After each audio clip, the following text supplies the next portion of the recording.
He decorates the entrance with piles of empty snail shells and bones. The rains are due any day, so it's his last chance for improvements. But in his absence, a rival male drops by to size up the competition and cause trouble.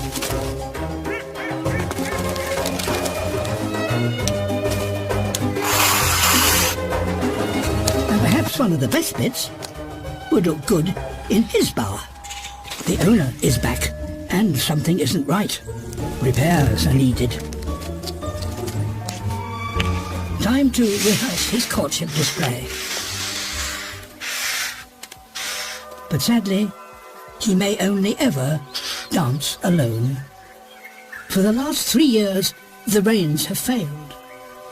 Without them, the females won't mate. They need the rains to provide food for their family.